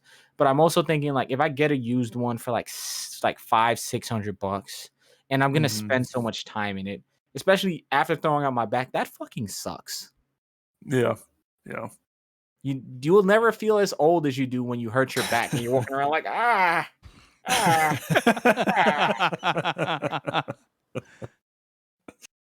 Oh God. Yeah, chairs. Chairs are serious business when you spend a lot of time in them, especially these days. It was an autonomous ergo chair. That's the one I was looking at, and then I decided I wasn't going to do it because there was equally as enough bad reviews as there were good reviews. And I know stuff that were going to annoy the shit out of me. Secret Labs also has like a Herman Miller style chair for around like $550, brand new. They're the ones who make like the gamer chairs like this, the Secret Labs, like the Omega and the Titan. Yeah, the people who sponsored the Yellow Chair Mafias. Yeah, Cyberpunk. So they have they have a chair that's like that that's like Herman Miller ergonomic style. That might be worth looking into. The owner, because I was seriously for the longest time considering like that was like the option in my head was getting a Secret Lab. I have friends who have Secret Labs that have gotten really weird wear in the leather, which kind of bumps me out. And I was thinking, that probably wouldn't be a problem because I would get cloth. But I have a friend and she has a pink one, and she's like, yeah, the cloth like wore down in weird spots. And I was like, but they have a good warranty on those. Yeah, but the problem is if I have to worry about having the warranty to secure this chair from being like falling apart, I could have just bought another cheap. Like I could go to Walmart and buy like a Serta chair or something. You know what I mean? Well, yeah, but I mean, it's not like an extended warranty that you have to buy. Like it just has a good warranty. So like at that point, I've had to use warranties before on these chairs. Like I had a point where the hydraulics broke in one of my old DX racers, and they sent me the thing, and I couldn't get like the wheel part at the bottom, like the 5 little star thing. I couldn't get that removed from the old hydraulics. Yeah, and so they sent me that too. They were just like, okay, we'll just send a replacement for that as well. That's cool. But you see, here's the problems. Like I said, my escalation in my head. I'm like, wow, if I should get a warranty, I might as well just get a Herman Miller because they have a 7-year, like all parts guaranteed warranty or some bullshit. And that's the problem. Is in my head, I keep escalating, man. Which is why I don't have a car. Spend well the first time. Because every time I look at like a hoopty that should just do me fine, I'm like, but I could get this, and then I just end up in this never-ending loop. Yeah, I get that. I guess we're an hour 15 in. Should I talk about what I've been playing? You should. Yeah. I've been playing a couple things. So I'll start with the less recent, less relevant, I guess, game. So I've been wanting to get into the Ys series for a long time. The what series? Ys, YS. Okay, cool. I was like, huh? Yeah. It's an action JRPG series that's been going on since like the late 80s, I think. And so I got Ys 8 on Switch. Nice. And it's a lot of fun. It doesn't run perfectly. Definitely the PS4 version would be better, which is kind of disappointing because it's not like a graphically powerful game. So the fact that it is having some issues on Switch is a little weird, but yeah, it's super fun. Like it's a super fun like turn off your brain and just like you get shipwrecked on an island, and so you're trying to find all the other people on the ship and bring them back, and you're like building up this home base, which I'm always a sucker for. And there's multiple playable characters, all with their own like skills you can unlock and enemies weak to those kind of skills. It's it's just a fun time. Like it's apparently the story picks up later on, which I'm excited for, but I am just kind of enjoying just like running around and slashing stuff. It's yeah, I would just my brief time so far, I'd recommend it if you Nice. are looking for a kind of an action RPG that has a long storied history. And then the much more relevant game I've been playing is over the past couple days I've put about 8 hours into Ghost of Tsushima, which has been on my to play list for a long time. I started it back in like August, I think. Put a couple hours in, got past like the tutorial prologue, put it down to go do something. I'm like, that was fun. I'm gonna have fun playing that game. And then I never put it back in. It was recent enough to where I had just beaten The Last of Us Part 2 not too long ago, to where that game left me with this feeling of I don't want to play any more video games right now. I just want to continue to think about this one. So I didn't go back. Damn. Yeah, I've been there. Yeah. I put down Final Fantasy VII Remake for months, you know, because like I just wasn't ready at the time to invest into it. Not to take away from what you're saying, but just like, you know, it happens, you know. I put down Kingdom Hearts 2 for half a year. You put down Kingdom Hearts 3 forever. Not Kingdom Hearts 2, I meant Kingdom Hearts 3. Yeah. Never came back. No, never going back. Yeah, but I'm surprised. I just witnessed the birth of a new Pixel. Perfect. I know your shit. That's in the running now. I forgot what I was saying. My bad. Oh, you're talking about your transition of not going back to Ghost of Oh Tsushima. yeah. Thinking about Last of Us Part 2. Yeah. No, this video. So yeah, I've put about 8 hours in, and I'm having a ton of fun. Like, generally, I'm more or less. I'm kind of feel like I've been over open world games for a while now. Just kind of tedious and too many like pointless things to do on the periphery of the main story.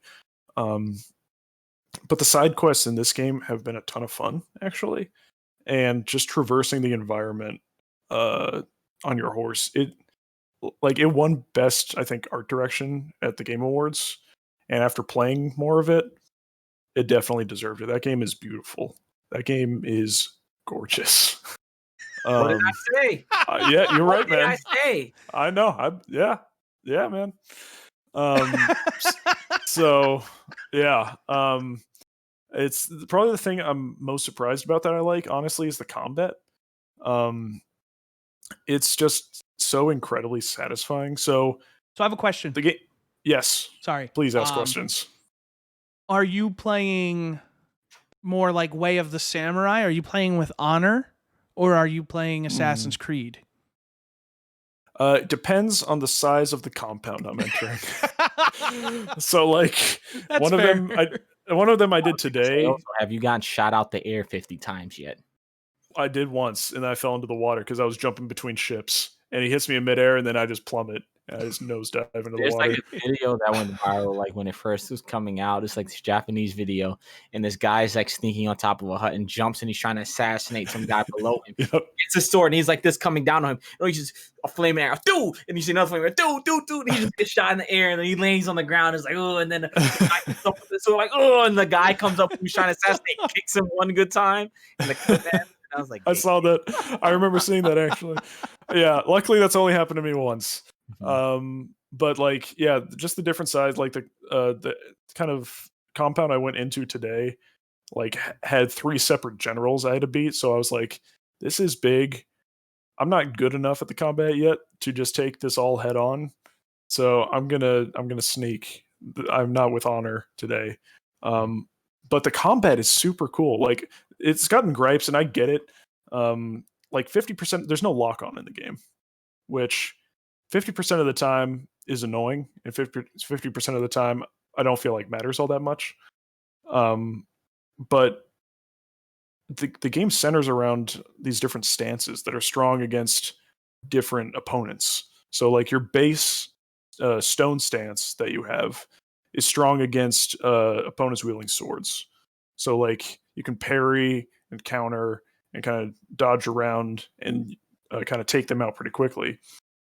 But pretty soon, after you beat just like 2 or 3 kind of generals in the open world, you unlock the water stance, which is really effective against guys with shields who are super annoying.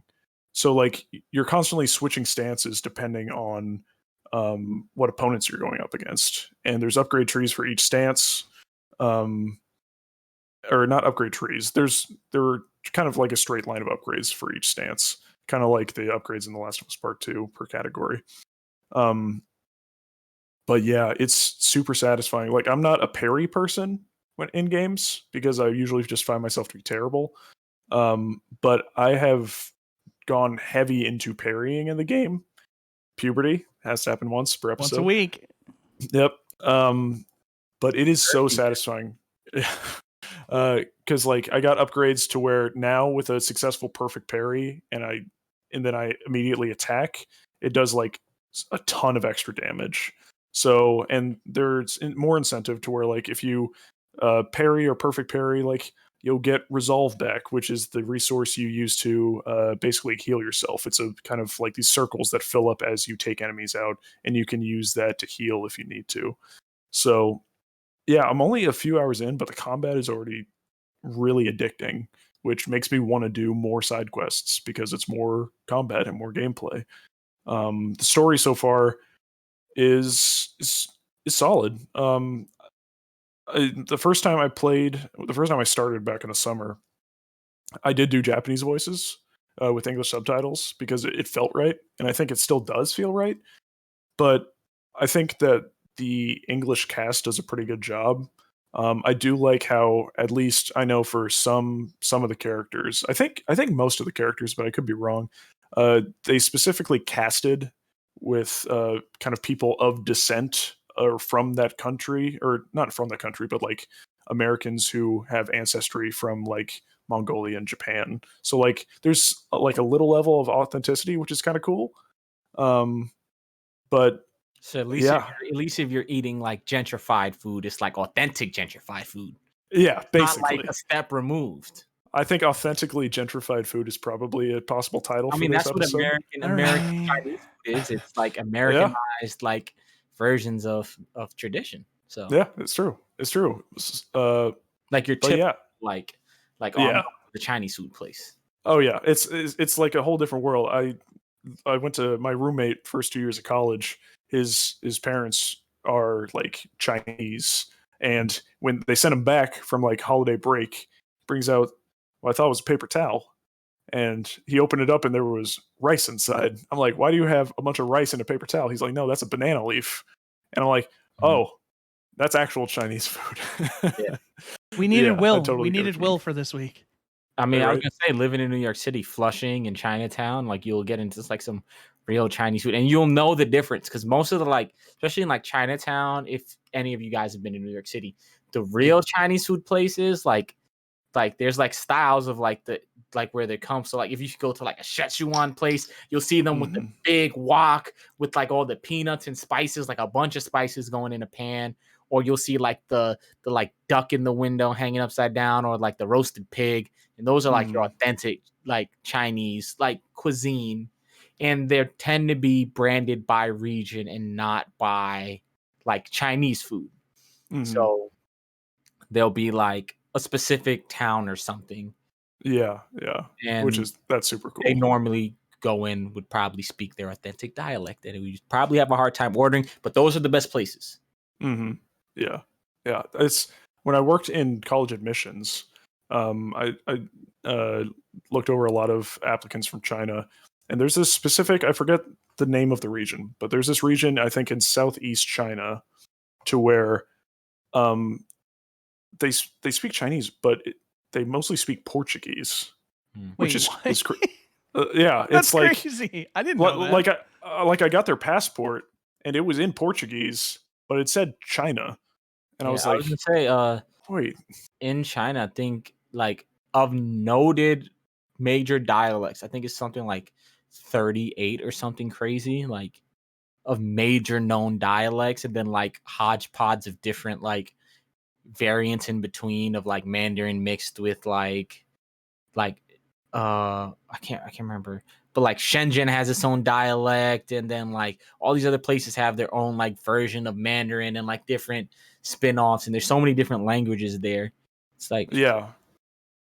So the region is called Macau, Macau, and just like the quick Google thing is it was a Portuguese territory until 1999. That makes So sense. but like it's just crazy. Like Chinese and Portuguese are the two languages there, and the passports are in Portuguese. It was the weirdest thing. It was cool. Anyway, yeah, Ghost is really good. It will be in the conversation for a Game of the Year awards. I think in several categories. I'm increasingly. Go ahead. You can say what I'm you're sorry. saying. Mine's just a quick thing. I was just saying, like, you know, with how kind of everything, I'm glad we pushed everything back because now we have time to play a lot of these games, and I'm more excited for Game of the Year than I was at the beginning of December because now I'm putting all this time into these games. Like, I'm actually really excited for when we finally do decide to sit down and like talk this stuff through. I feel like it's maybe not going to be as cut and dry as I thought it was going to be a month ago. Yeah. And now, what were you gonna say? Two things. I was going to say, you said you were tired of open world games. No, you're tired of bad open world games. Good open world games encourage exploration, but they're not necessary. Bad open world games, you know, you have to go and do all these stuff that feels like chores. Bad open world games are about finding the fun. Good open world games, everything is fun. Yeah. Put it on a t-shirt. Put it on a t-shirt. And what was the second thing? I can't remember what I was. I'm sorry. Say. Not because I've thought of these things while you were speaking, and the second one I lost somewhere in the middle of the conversation. Yeah, if you remember it, I'll yeah. But like, yeah, like I'm super excited. Nat, you said that's on your like to play list, Ghost. Yeah, that's. But the thing is, I want to play it on a PS5. The next thing was actually a question for Chris. That's me. As the resident PS5 owner, do you have a second DualSense controller? No. So there's a weird thing where people getting DualSense controllers that don't come with the PS5 can't boot up Ghost of Tsushima. Huh. Really? My friend, I feel like this is the third week in a row I brought him up, but my friend Neo GameSpark on Twitter was having that problem with his secondary controller because he bought like one of those bundle packs that has like a controller and 2 games with it. Then that's me. 2K and something else. Yep, and that's me. That's literally me. When you get it, Ross, we have to come visit this back if your secondary controller can't start Ghost of Tsushima. It's like a weird bug that several people have had it. Where like for whatever reason they can't, and it's just Ghost of Tsushima. Like no matter what they do, like if they turn off the game, but if they are in the game and they switch controllers, nothing changes. It's weird. It's just weird. Like weird. So I'm supposed to get PS5 is supposed to arrive on Sunday through FedEx. So I'll test that out. And yeah, dude, I hope you do get a PS5 because I do want you to play Ghost because I think you'll love it. I'm gonna get a PS5 and I'm gonna play Ghost because I've been talking it up so much and I played it like spurts, but I was like, I want to experience it. So and especially with the 3 of us, like Legends mode, that co-op mode for free that they added, that everyone says is fantastic. Like I want to play that with you guys because that sounds like so much fun. I honestly can't wait. Like because Ross, you're gonna feel the difference because that game runs at 60 on a PS5. Oh, does it? Yeah, that got like the Days Gone update. So like that's a 60 FPS 4K. It's gonna screw up my combat for a little Your while. Combat theoretically should feel a lot better. It'd be better. At 60 FPS, it should be way more responsive. It's gonna be way better. Like you're getting double the input, Ross. You're gonna see those things. You're gonna see that game in a way you didn't think was possible. I don't know if you like when I was playing through. I don't know how to say. When I was playing through Greedfall, I was streaming it a bunch. And then the big incentive for me to upgrade my PC was that I couldn't stream Greedfall at the settings I wanted to. Then I upgraded my PC and then started streaming Greedfall. And then Chris was one of the people that was like, noticeably, my combat just like exponentially improved in Greedfall as soon as I upgraded my PC and had higher frame rate and everything. Like I was in there just fucking shit up that I shouldn't have been fucking up. I was just parrying everything. Oh yeah, he was just kicking everything's ass. I missed watching those, man. and I think that's one of the reasons why I've kind of put Cyberpunk on hold is because I have it on PC, but the way I want to run it, like I'm not even trying to run it at like ultra or anything. I'm just trying to run a lot. Card do you have? A 1080. He has a 1080. He is my old 1080. I mean, so it's a slightly used 1080. You should be. I mean, as long as you don't turn ray tracing on, you should be able to run everything. If not at high, at like medium, like some settings medium, almost everything on high. That game is well optimized, and a 1080 is no slouch by any stretch. My 2070 Super, like now that they've patched everything, I can run with ray tracing on, like at medium, with everything on high, some things at ultra with no problem. Yeah, like I haven't patch was that came out last Thursday. Everything is fine now. Yeah, I haven't played it for the past couple of weeks, so it might run better. I had been tweaking a bunch of settings between like high and medium, but I was consistently getting between like 45 and 55 FPS, and it was jumping around a lot, even putting a lot of settings on like low or off. I mean, the problem, and like I don't want to make it sound like, there's anything wrong with the card, but you also got to understand that card's a little bit older. That card, I think I got that beginning of 2017. I was going to say, or end of 2017. So it's got some mileage on it, So it's still a good card, but it's now 2 generations old. It's not and Cyberpunk was optimized with the RTX cards in mind. So like those things combined, you're not going to lose a ton, but you're definitely going to probably, you could be losing a frame or two here or there, just because the card's a little older. And it's not optimized for that generation. So like, in any other game, like Assassin's Creed, you were talking about it, you were playing that, 60 FPS locked, but that's a game that was more optimized for that tech at the time. So that's where you're going to see the benefit. Age takes its toll on all technology. And I'm not trying to sit here and tell you like your GPU is dead, but the thing is for you is you got to understand that it's built with, what was it? What are the 20 series? What was that generation? It's not Ampere is the current one. Turing. It was optimized for Turing and Ampere. It was not optimized for, I think that was Maxwell. I don't know. It's not super relevant, but that's your only issue. It's nothing you're doing wrong. It's nothing that the part's doing wrong. It's just it's a couple years old and it's not what it was optimized for. Yeah. But I was going to say, you shouldn't play that game without DLSS enabled anyway. So there's going to be a bunch of upscaling. Oh, yeah. Make sure you're playing it with DLSS.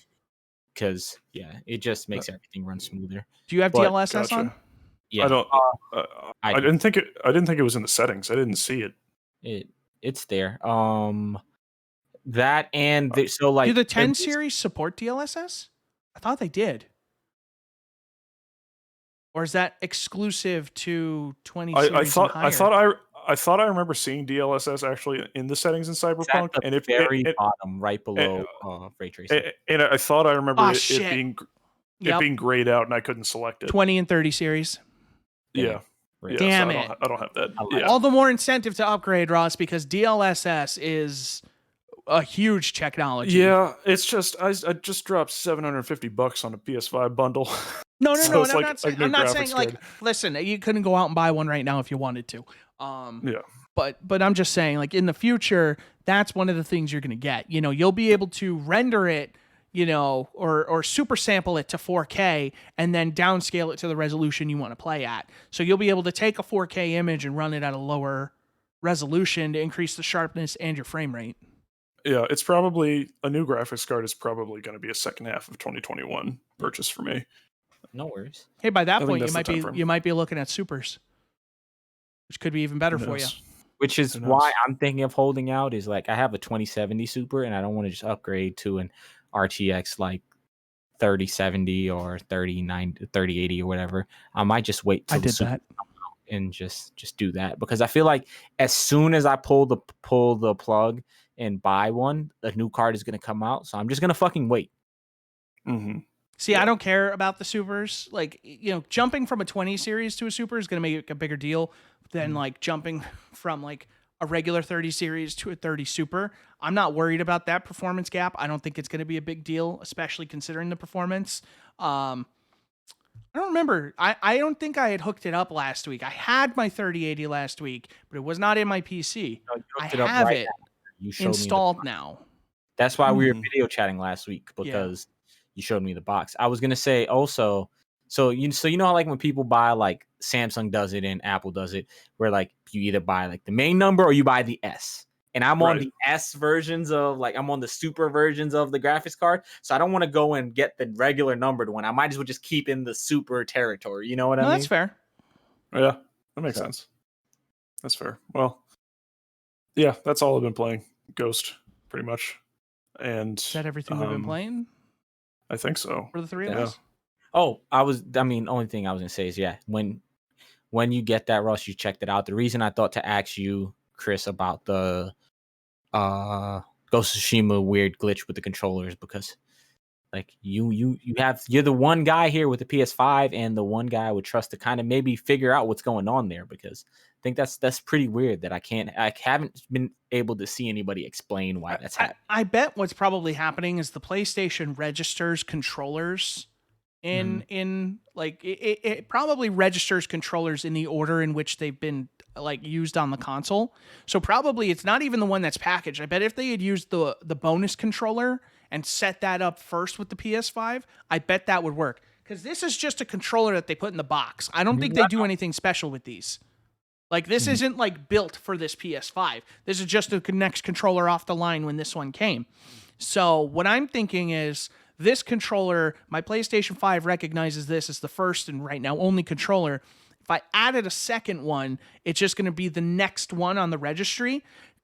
Remember, Ghost of Tsushima is a PS4 game, so it's probably looking for DualShock 4s more than anything, and it's probably confused.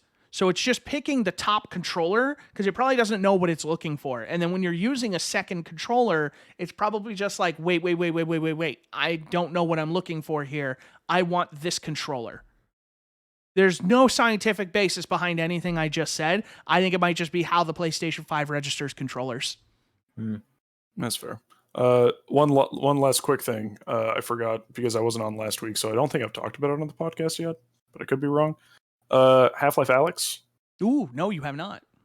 Yeah, so I got Half-Life Alyx, and I'm through the first couple of chapters, and that is one polished VR game. Damn well better be. Yeah, it's really good. You like could play rock, paper, scissors in that game. Yeah. the first room they put you in that game, there's like a radio in front of you, and there's like a glass window on the wall, and there's markers right in front of it, and it's never felt as good to pick up the marker and write on the window, because they nailed the tactile feedback of like actually writing. It's crazy. Did you hear there was a teacher who was teaching class in Half-Life Alyx. So it went viral a couple months ago. So they were writing stuff on the window in like a Zoom call. And so they were writing stuff. They were using it as their whiteboard. And so the kids were watching Half-Life Alyx, and they're just writing stuff on the window with the marker. And they're like, okay, answer this problem. And they were like writing out their work and stuff. It was really cool. That is awesome. And it, like the both the fidelity and just the like the actual control is precise enough to where you could totally do that. But I've heard the game is like between 10 and 13 hours, so it's definitely something that I want to try to play through the rest of it next week. I'm not playing it this week because I'm on call, and I'm not a doctor, so I'm not that important, not that on call, but I don't want to be taking on and off the headset if I'm getting calls, that sort of thing, because that's annoying. Yeah. So hoping to play some more next week, but like the gravity gloves or whatever you see from the trailers, just freaking pointing your hand, selecting it, and then just flicking it back and then catching it. It's so good. It's so good, dude. Yeah, it's like depending on, like I've always respected Half-Life kind of from a distance. Like I've played through all the mainline Half-Life games, and I respect them for what they did for the first game in terms of like storytelling from a first person perspective and never leaving that, which was revolutionary at the time, and the second game for all the physics stuff that they introduced and how that kind of changed the industry in a big way, and how like I feel like they only release Half-Life games to push forward the industry in a lot of ways in terms of like tech, and I think Alex is no exception to that in the VR space. So it'll be interesting to see how invested I get by the end, to see if it's kind of going to be up there for me personally for kind of end of the year stuff. And so from the sound of it, like this is some clean VR. This is not the Zero Caliber debacle all over again, right? No, not at all. Okay, good. Because that, yeah. I'm not going to lie, I've dreaded putting that headset back on since that. Yeah, no, you won't get sick in Alex. I didn't think I would. Like, I would expect it to be kind of, as flawless as you could get because it's Valve. And, Valve only makes games when they, well, with the exception of Artifact, they only make games when they have a good reason to do it. And usually they're genre defining. And there's a ton of different settings in terms of standing, sitting, teleportation movement. Are you doing regular settings. Or teleportation? I'm doing teleportation. So you don't feel that breaks your immersion at all? Because that's always my concern with teleportation. I feel like it does right at the beginning, but after like 10 or 15 minutes, for me at least, you don't think about the teleportation anymore. Okay. So I know. Did you try the other way? No, I did not. Okay. I've played full movement in other games, but I'm just playing through like on story difficulty mode, like super easy. I just kind of want to experience it. And it's weird. Some games, the full motion makes me motion sick. In some games, it doesn't. In some games, snap turning makes me motion sick. In other games, it doesn't. So teleportation never makes me sick. So that's how I'm playing it, and I'm liking it a lot so far. It's spooky when a head crab jumps at you because it's actually jumping at your face. Oh, I bet. Yeah. So like, but like even just like the pistol in the game is super satisfying to use. Like, man, it's just there's a lot to like in that game, and I've only put like maybe an hour and a half, 2 hours into it. I've heard one chapter is super scary, which I'm not looking forward to. But that's apparently one of those kind of proof of concept chapters of VR. So yeah, hopefully by next week's podcast, I'll have some more to talk about with that. And hopefully right now the new webcam is supposed to get here the day of the podcast next week. Let's hope it gets here before the podcast. Excellent. We'll swap it out mid-podcast. Yeah, it's starting to become a blizzard in here. It's getting a little chilly. Yeah, no, they're growing by the second. You gotta start it's a disease. The old one and then switch to the new one. I wish we could do like a slow transition into it without the signal like busting out. I'll talk then to Cypher. Throw the other one across the room. Yeah, well, I thought it would at least be a decent upgrade from. So this is the one I had before, which I remember think that is one. From. I think PlayStation 4 cam. No, it looks like Kinect. It's from like I think it's like from 2005 Skype, like a free talk camera. It's not good. And I thought I've ever seen that. That is intense. Yeah. And so I thought this one would be better. So I put it on my Christmas list, and then it's bad. You should let your parents return this because they can return it. Yeah, I probably will. But Matt's taking a picture of it because he wants to remember it forever. No, I wasn't taking a picture of it. I was taking a picture of my webcam. I was gonna say these are what my webcams have always looked like. It's like some variant of that. Yeah. Yep. Yeah, I ended up I bought a Logitech one, so yeah, that should be good. And yeah, Logitech's good stuff. I might if we do end up like keep doing the video for this stuff and doing more video for like YouTube and stuff, I might end up investing in like a little ring light or something because the lighting in this room is so bad. Yeah, I have skip the ring light. Get a nice Hue light. Like they have those like the desk bar ones. Yo. Oh yeah. Hey, He has it. He has one. I'm trying to. God, this is hard upside down. We see it. That is a Hue like bar light. A He has light bar. two of them. It's a They pack run of pack two. of two for like $180 or something. It's not even that much. It's not even that much anymore. That's crazy. It's not even that much. I have the Hue lights up here too. I have I Hue have lights as well. all I have of one them over are- there, 3 over Let's there, see. 2 in my room, and looks- a strip. Looks like it's $129.99 for the 2-pack. Hold on, That's a let me- good let me- deal. Let me save this color. I think this is Can just I get a pink. link to what you're looking at? Here, and then yeah. Ross, here's the best part. Okay, Google, change my room to blue. Yep. You got to do magenta. Bitch. Okay, Google, change my lights to blue. You have to say lights, not room. There it is. Okay, Google, change my lights to pink. Pink works well with my complexion. My very That'll be- pale complexion. It Yeah. it flushes me out That a might- little bit, you know? That might be part of my stimulus check. Might be getting that 2-pack.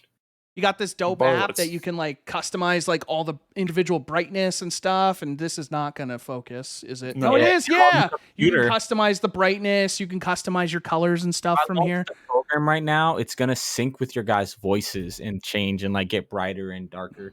See, the problem is my monitors are so close and they're very bright. Like this one right here is very bright. I get the Actually, you know what? If I minimize Audacity, it's not as bright. I look better now. There we go.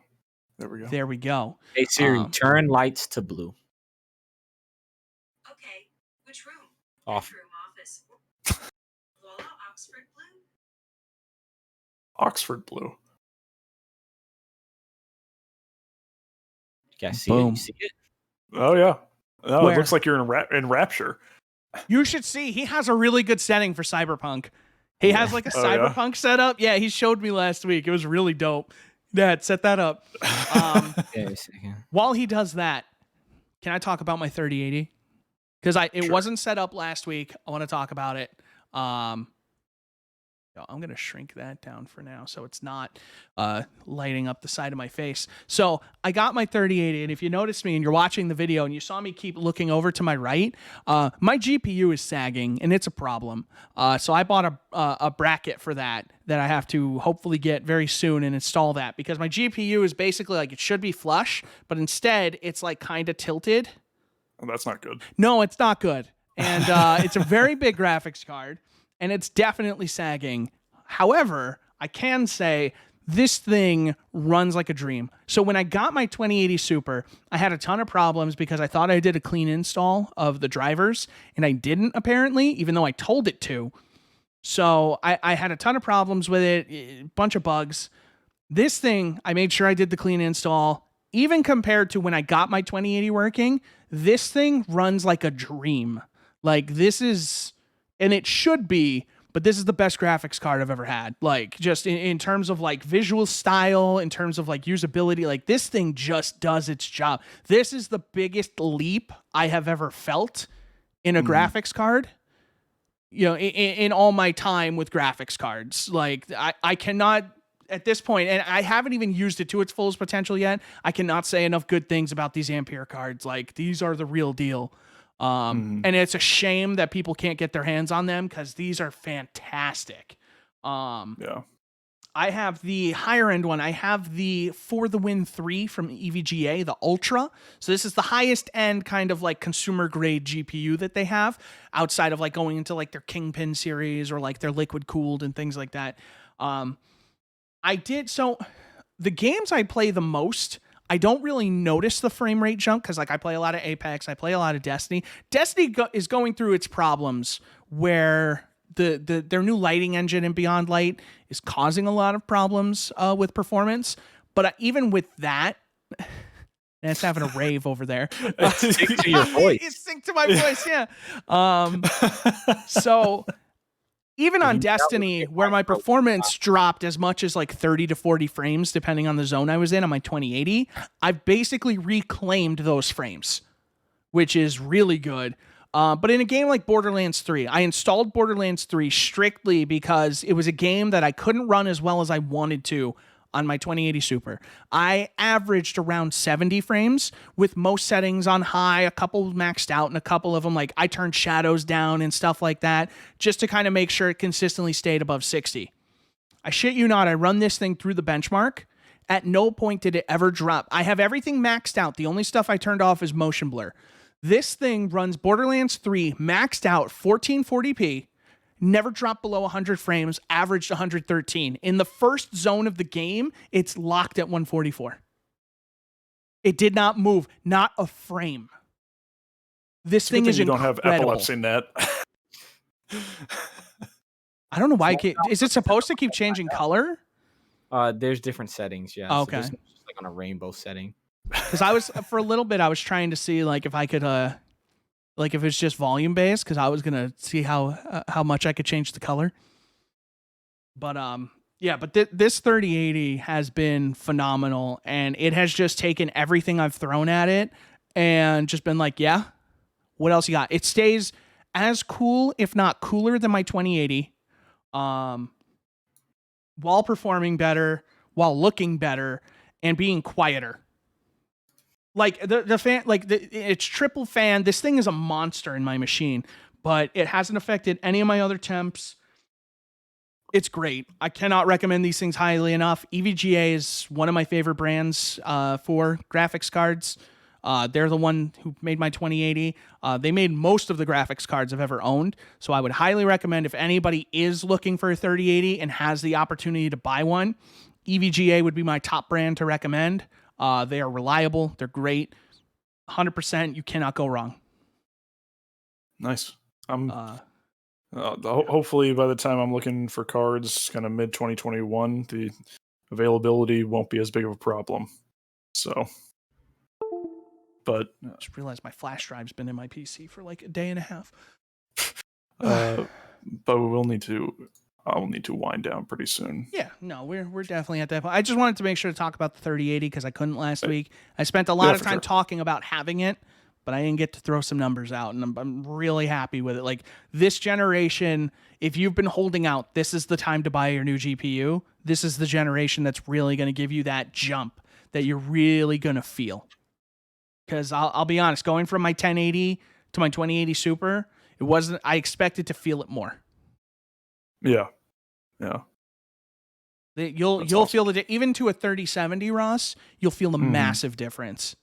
I'm sure. Because this GPU in theory is almost double the performance of my 2080 Super, and a 3080 or 3070 is still better than a 2080 Ti in most scenarios. So like you're getting performance that meets or beats in most cases the top of the line GPU from the generation before.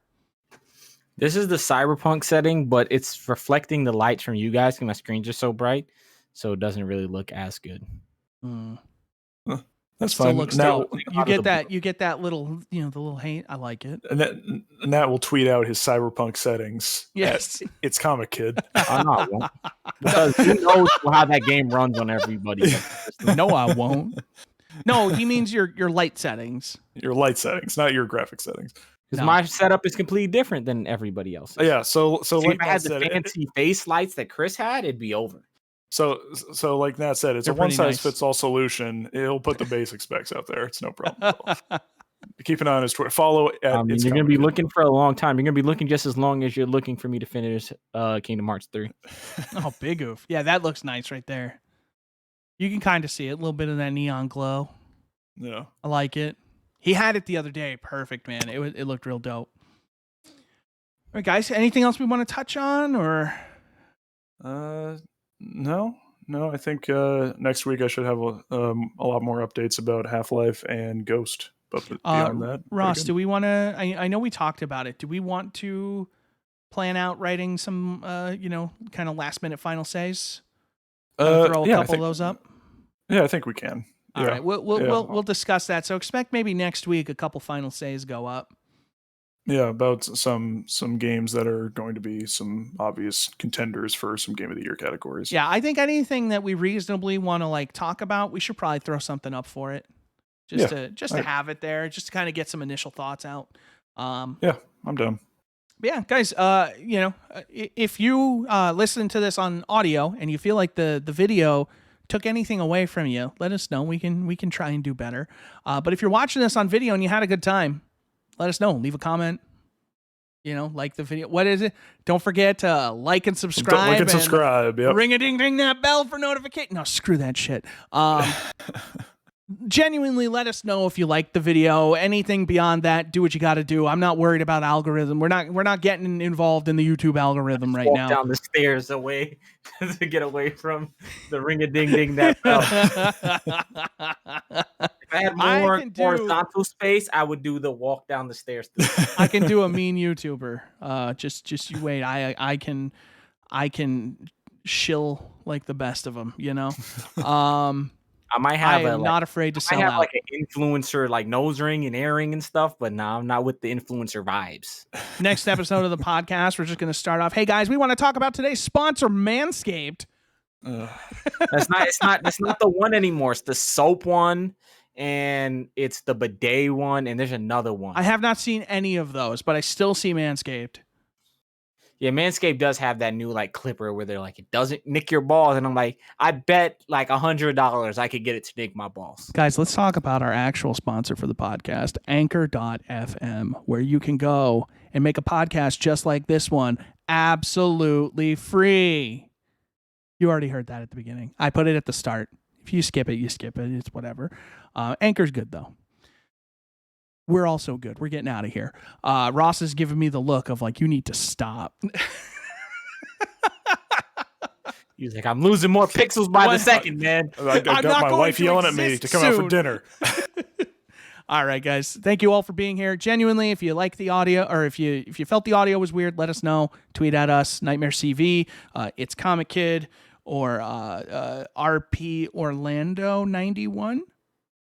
Yes. I always want to send something, tweet something to Ross, and then I'm like, feel like I'm playing Code Breaker while trying to figure out Ross's Twitter name. Yeah, I feel that way sometimes. So my legal first name is Ross Phillip.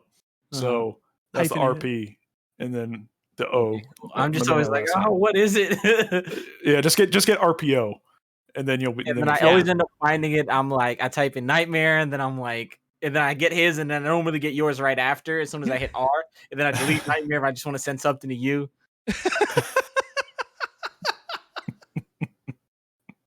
That's hilarious. You like the video? Let us know.